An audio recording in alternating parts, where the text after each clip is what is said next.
Hey everyone. So since I'm basically an expert on making YouTube videos, I thought I would just do it again to address one other part of the Latin Blue Book, where I'm asking students to conjugate and translate one verb in the present, imperfect, and future tenses. And so I'm making this video basically for the parents so that you guys can see what I'm talking about when I'm asking if your student can do this, and or just how much of this your student can do, because that's what we're looking for on the exam. Just how much of this can you do?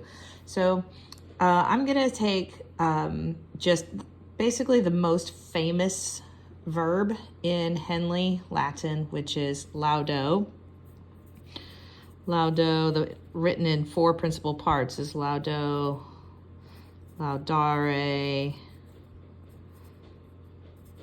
laudavi. I say laudavi, but everybody else says laudavi, and so I'm probably wrong. And then laudatus. So I know that so I'm going to start with translating this I'm going to conjugate this in the present tense, okay, first. And I know that to conjugate in the present tense, and your students know as well, that you're going to write it out 6 different ways, because you have 3 singular. You've got first person, second person, and third person singular. Then you also have first person, second person, and third person plural, okay?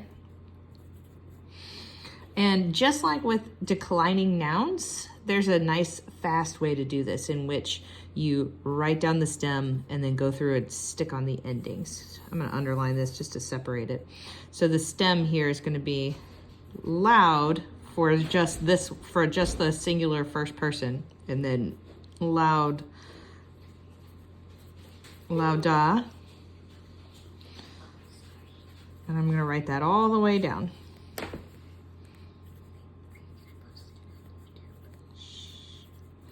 Okay, and then since we know our present tense ending songs, which is OST, mustisn't, OST, mustisn't, we all know that one. And it's very easy to just go through and stick those endings on there. Laudo, ST, mustisn't. Okay, and then there's some macrons in here also that basically I'm just copying down right now because I don't know these very well. Okay, and then so this is the present tense. Okay, and then I'm gonna give you the translations of these also. So laudo is I praise. Laudas, second person singular, you praise. Laudat, third person singular, he, she, it praises. Okay, and then plural, first person, we praise. And then plural, second person, y'all praise. You don't have to say y'all, I just always do. You can say you praise, plural. And then they praise, plural, third person. Okay, boom. I have already taken care now of this part right here. Yes, I can conjugate and I can translate one verb in the present tense, okay? Now I'm going to do the imperfect tense. Same situation. 3 of each. 3 singular, 3 plural. Singular, plural. I'm going to go ahead and label this. This is the imperfect.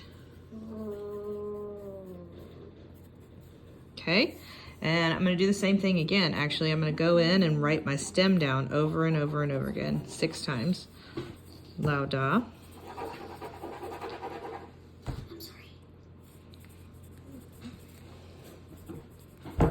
And this is the part where you fast forward.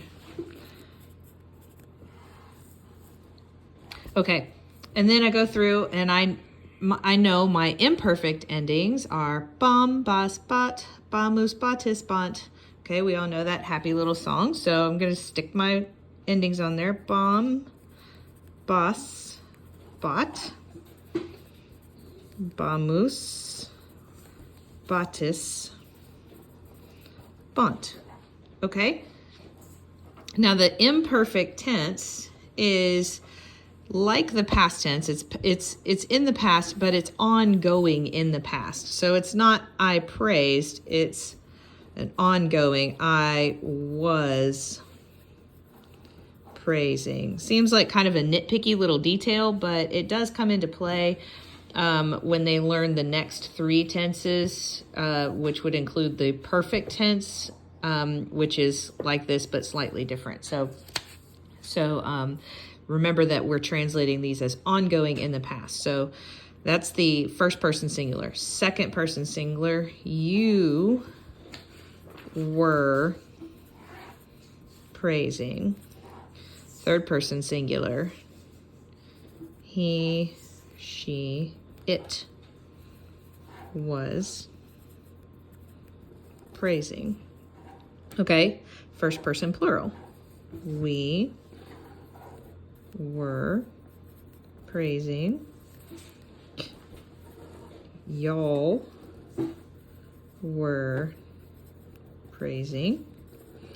And they were praising. Okay, I have now done this for 2 out of the 3 tenses. I just have 1 more to go, the future tense. Once again, I'm going to go 3 and 3, singular, plural. I'm going to label this future. Okay, my future tense endings. Well, hold on, I'm gonna put my stems in there real quick. Lauda, lauda,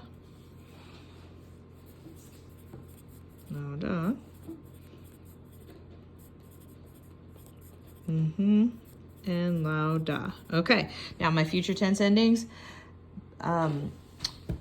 Bo, bis, bit, bimis, bitis, bunt, bo, bis, bit, bimis, bitis, bunt. So, bo, bis, bit, bimis, bitis, bunt. Okay, and then I'm going to translate it. This is the future tense. So, I shall praise for my first person singular future tense. I shall praise. Okay, then you will praise. And then he, she, it will praise. Okay, and then first person plural. We shall praise. Second person plural. Y'all, oops, put my apostrophe in the wrong place. You know what I mean. Shall praise. And then third person plural. They shall praise. Okay, now you may have noticed that in the first person it's shall, and in the other two it's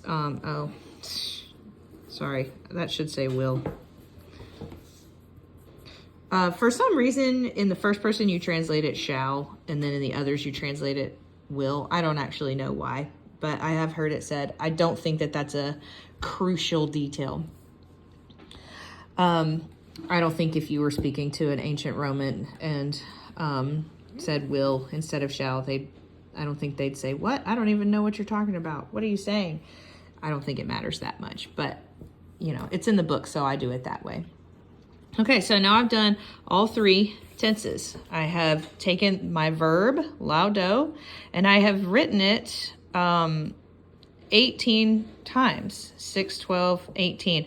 I actually will ask the students, okay, guys, we're going to conjugate this verb and we're going to do it in 3 tenses. That means how many times are we going to write this verb down? And they say 18. We're going to have it 18 times. So yeah, it does take up a lot of space on the paper, but it's such a great thing to have it all organized like this. You've got your verb, it's conjugated out in 18 different ways, 3 different tenses, 6 ways per tense, singular and plural in each one, first, second, third person, first, second, third, first, second, third, and so on and so forth. And then we've translated it out for every single way in which we conjugated the verb. So that is what I'm talking about when I say, can you translate one verb in the present, imperfect, and future tenses? I hope this was helpful to you.